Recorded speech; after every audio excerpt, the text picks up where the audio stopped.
Azərbaycanda arvadını qısqandığı üçün çarpayıya zəncirləyib. Məhkəmə amnistiya tətbiq etdi.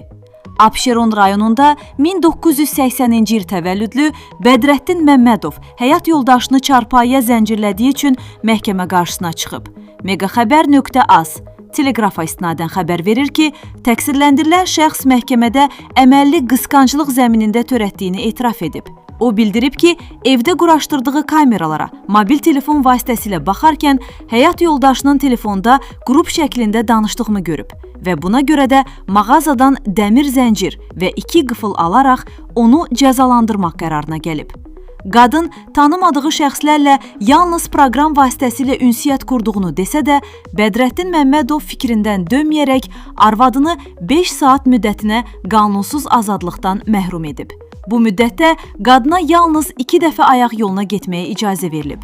Hadisəni ailə yaxınlarının Daxili İşlər Nazirliyinin 102 xidmətinə məlumat verməsindən sonra polis əməkdaşları yerində müdaxilə edərək qadını zəncirdən azad edib. Cinayət işi açılıb. Məhkəmədə zərər çəkmiş qadın ərinin çox qısqanc olduğunu və evdən çıxmasına icazə vermədiyini təsdiqləsə də şikayətçi olmadığını və əri ilə barışdığını bildirib. Məhkəmənin qərarına əsasən Konstitusiya və Suverenlik ili münasibətlə elan olunmuş amnistiya aktı Bədrəttin Məmmədova tətbiq olunub və Cinayət Məcəlləsinin 145.1-ci maddəsi ilə aparılan cinayət təqibi dayandırılıb.